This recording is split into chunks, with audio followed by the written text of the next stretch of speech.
बिस्मिल्लाहिर्रहमानिर्रहीम। अस्सलाम वालेकुम नाज़रीन कराम, मैं हूं मखदूम शहाबुद्दीन और आप देख रहे हैं अफगान अपडेट्स विद शहाब। उम्मीद करता हूं आप सब लोग बखैर आफियत होंगे और जहां भी होंगे अपने अहले खाना समेत खुश भी होंगे और महफूज भी। नाज़रीन कराम, तालिबान वादी पंजशेर पर कंट्रोल का दावा कर चुके हैं और जंगे पंजशेर में फतह के बाद अब अफगानिस्तान के 34 में से 34 सूबे और अफगानिस्तान की 100% सरजमीन इस वक्त तालिबान के कंट्रोल में है और तालिबान ने 200 साल तारीख तो बदल दी है, लेकिन इसके अंदर एक बहुत बड़ा सवाल ये उभर रहा है कि वो वादी पंजशेर जो आज के दिन तक नाकाबिले तस्खीर रही है, जिसे ना तालिबान अपने पिछले दौरे हुकूमत में तस्खीर कर सके, ना सोवियत यूनियन उस पर कब्जा कर सकी, ना अमरीका अपनी हुकूमत कायम कर सका, और इस हालिया जंग में भी उस वादी पंजशेर में अमरुल्लाह सालेह और अहमद मसूद की फोर्सेस को भारत और ताजिकिस्तान और फारखोर एयरबेस से मदद हासिल थी और फौरन इन्वॉल्वमेंट के बगैर वो सरवाइव भी ना कर पाते, तो तालिबान ने उनका मुकाबला कैसे किया? इस सब के अंदर अब तालिबान की मदद के लिए पाकिस्तान के ड्रोन्स जो हैं, जिन्होंने बम बरसाए, और इन ड्रोन्स का इस वक्त बहुत ज्यादा चर्चा जो है वो सामने आ रहा है और कहा जा रहा है कि ये सब कुछ पाकिस्तान की फौज की मदद के बगैर मुमकिन ना होता। इसने एक नया पिंडोरा बॉक्स तो खोल दिया है और इस पूरे के पूरे सिनेरियो का सबूतों के साथ जायजा लिया जाएगा। क्या बातें हो रही हैं, कहां पर क्या चीज कही जा रही है और इन दावों के अंदर कितनी हकीकत है, इसका हम तफसीली पोस्टमार्टम करेंगे। लेकिन नाज़रीन कराम, दूसरी जानिब अमरुल्लाह सालेह और अहमद मसूद जो हैं, इनके हवाले से भी इस वक्त इनकी तलाश जो है, इनका सर्च ऑपरेशन जो है वो जारी सारी है और ज़बीहुल्लाह मुजाहिद ने इन दोनों के हवाले से एक बड़ा ऐलान कर दिया है। वो ऐलान क्या है वो भी आपके सामने रखा जाएगा, जबकि अफगानिस्तान में अब तालिबान के लिए जो बड़ा चैलेंज है वो भी खत्म हो चुका है और हुकूमत साजी के हवाले से उन्होंने एक बहुत बड़ा ऐलान किया, डेट भी अनाउंस कर दी है और कौन कौन से मुल्क मदऊ किए गए हैं ये भी तालिबान की तरफ से अनाउंस हो गया है। आपको मैं ये तमाम तर डिटेल्स जो है ये आज की इस वीडियो में तफसीली वीडियो होने वाली है और सारी की सारी डिटेल्स 3 सेगमेंट्स के अंदर आपके सामने रखी जाएंगी ताकि पूरा मामला आपके सामने वाजे हो जाए। आपने इस वीडियो को मिस नहीं करना। जिन लोगों ने अभी तक चैनल को सब्सक्राइब नहीं किया उनसे मेरी ये दरखास्त है कि वो चैनल को लाजमी सब्सक्राइब कर लें, बेल आइकन को प्रेस कर दें ताकि आने वाली तमाम तर वीडियोस आप तक पहुंचती रहें और इसी तरह आपका और मेरा ये साथ बरकरार रह सके। नाज़रीन कराम, पिछले वीलॉग के अंदर आपको मैंने बताया कि किस तरह से गवर्नर हाउस पर भी तालिबान परचम लहरा चुके हैं। अमरुल्लाह सालेह के घर पर 2 जंगी हेलीकॉप्टर्स के जरिए बमबारी भी की गई है, जबकि अमरुल्लाह सालेह के वेयर अबाउट्स जो है उनका इस वक्त कोई पता नहीं है।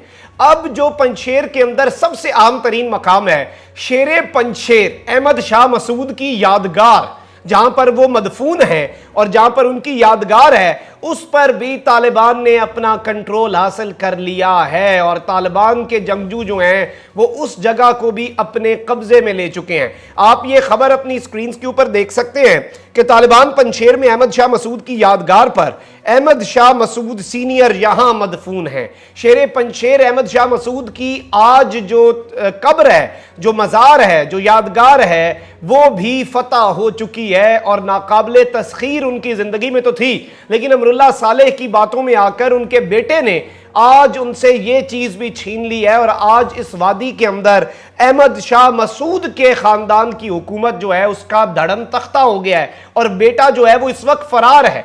तमाम तर अहम कमांडर, तमाम तर साथी मर चुके हैं और इस वक्त वो फरार है, मफरूर है और उसकी तलाश जारी है। इस सब के अंदर तालिबान ने विक्ट्री तो क्लेम की है, लेकिन एक और दावा भी सामने आया है और यह दावा इसलिए सामने आया क्योंकि तालिबान के खिलाफ प्रोपेगेंडा हो रहा है कि उन्होंने तबाही फेर दी, उन्होंने लोगों को मार दिया, ये कर दिया, वो कर दिया।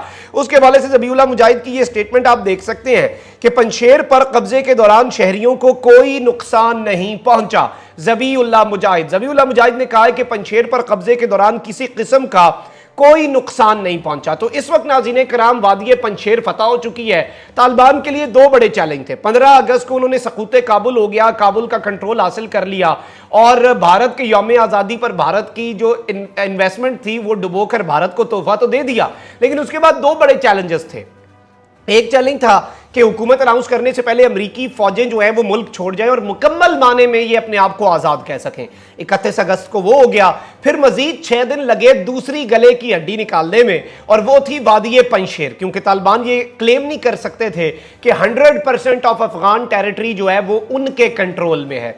तो इस वक्त नाज़रीन कराम ये सूरत हाल थी, और दो बड़ी चीजें इस वक्त हो चुकी हैं, और दोनों भारत के उन दिनों पर हुई हैं जिन दिनों में भारत को बड़े वो यादगार हैं। और 6 सितंबर का दिन यौम दिफा, जब 65 की जंग भारत हारा, रही सही भारत की इन्वेस्टमेंट वादी पंजशेर में इसी दिन आज जाया हुई है, और आज वादी पंजशेर तो कॉन्कर हो चुकी है। अब 11 सितंबर जो कि 9/11 की 20वीं बरसी है, जिसकी वजह से तालिबान की हुकूमत गई थी अफगानिस्तान में, उसी दिन तालिबान अपनी हुकूमत अनाउंस करने वाले हैं। अब ये नई हुकूमत के खद्दो खाल क्या होंगे, इसके हवाले से भी कुछ डिटेल्स मैं आपके सामने रख देता हूं। आप सबसे पहले ये TRT टर्किश जो सरकारी मीडिया आउटलेट है उसकी खबर देख सकते हैं। Taliban spokesperson on government formation, new Afghan government to be announce soon, could be interim. नई एक अफगान गवर्नमेंट जो है वो बहुत जल्द अनाउंस हो जाएगी, इंटरिम भी हो सकती है और कुछ अरसे के लिए भी हो सकती है, उसके बाद फिर प्रॉपर निजाम आ सकता है।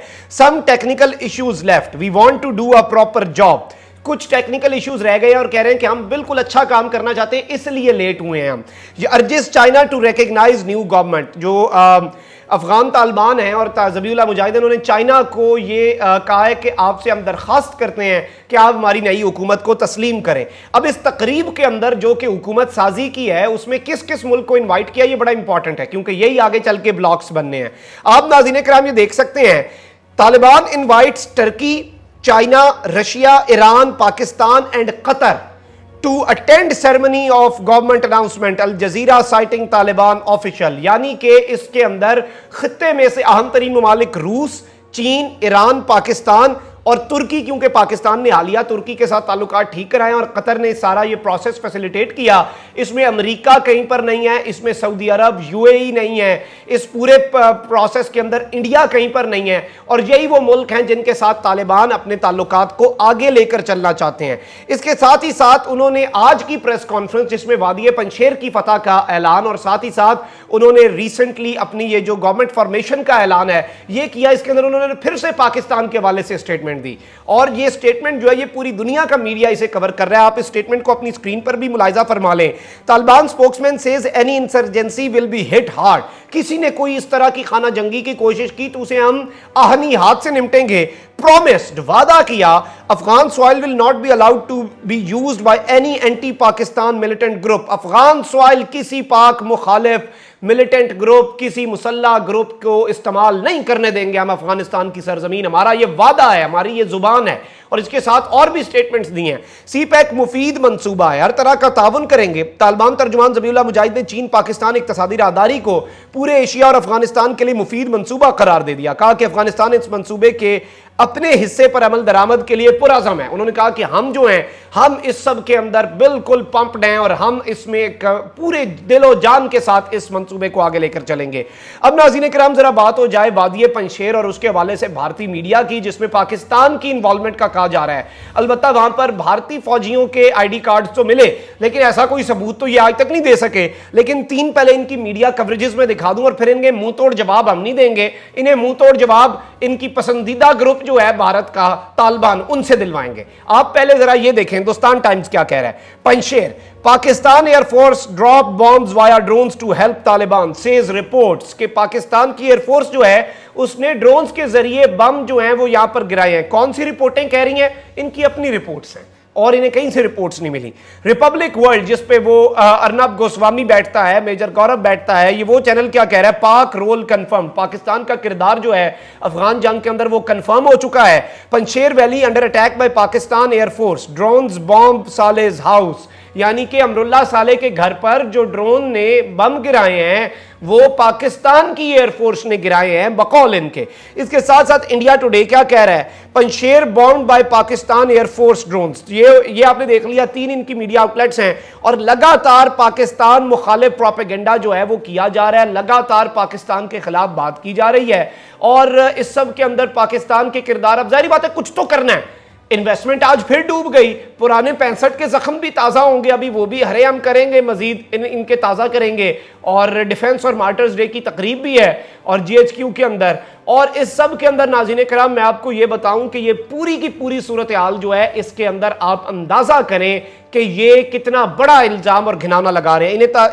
इन्हें जवाब जो है वो तालिबान की तरफ से आया और आप देख सकते हैं कि पंजशेर में पाकिस्तानी ड्रोन्स के इस्तेमाल की खबरें सफेद झूठ और सरासर प्रोपेगेंडा है।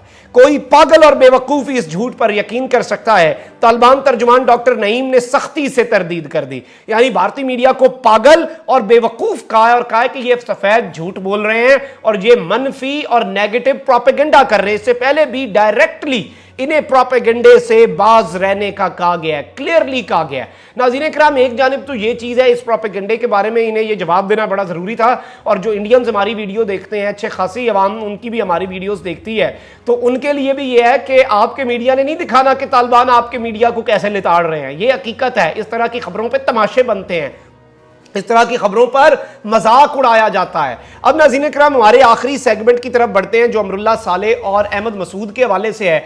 ज़बीउल्लाह मुजाहिद ने कहा है कि हमें अमरुल्लाह साले के कोई उसके वेयर अबाउट्स का नहीं पता, कोई उसका अता पता नहीं है हमें, और हमें नहीं पता वो कहाँ फरार हुआ है। और अहमद मसूद भी इस वक्त फरार है। इनके ताजिकिस्तान फरार होने की खबरें भी इस वक्त गर्दिश कर रही हैं। लेकिन इस सब के अंदर कुछ इतलात ये हैं कि यहाँ पर कुछ ऐसे मकामात इन्होंने बनाए हुए थे वादी पंजशेर में, जहाँ पर ये सेफली रह सकें और यहाँ से एवैक्यूएट हो सकें सुरंगों के जरिए, इस तरह की चीजें। तो वो भी तालिबान इस वक्त एनालाइज कर रहे हैं। मुकम्मल उनकी लेटेस्ट टीमें हैं, क्योंकि उन्होंने और किसी को छोड़े ना छोड़े अहमद मसूद के साथ भी डील कर लेंगे, वो अभी भी कर लेंगे, वो अभी भी अफाम तफहीम कर लेंगे। अमरुल्लाह साले को उन्होंने ना छोड़ने का यह फैसला किया हुआ है कि इस शख्स को पकड़ के हमने निशाने इबरत बनाना है और इसे गिरफ्तार करना है। जितना इसने मुल्क के अंदर इंतशार फैलाया है, इसका इलाज सिर्फ और सिर्फ यह है, ये तालिबान का कहना है। तो इस वक्त ये इनकी तलाश जो है वो मुकम्मल तौर पर जारी है और जैसे ही मिलते हैं इंशाल्लाह आपको अपडेट करेंगे। आपने कमेंट सेक्शन में अपनी राय का इजहार जरूर करना है। चैनल को सब्सक्राइब करना मत भूलिएगा। अपना बहुत ज्यादा ख्याल रखें, अपने इर्द गिर्द लोगों का भी और इस मुल्क पाकिस्तान का भी। अल्लाह ताला पाकिस्तान को सलामत रखे, ताक़यामत रखे। अल्लाह निगहबान। पाकिस्तान जिंदाबाद।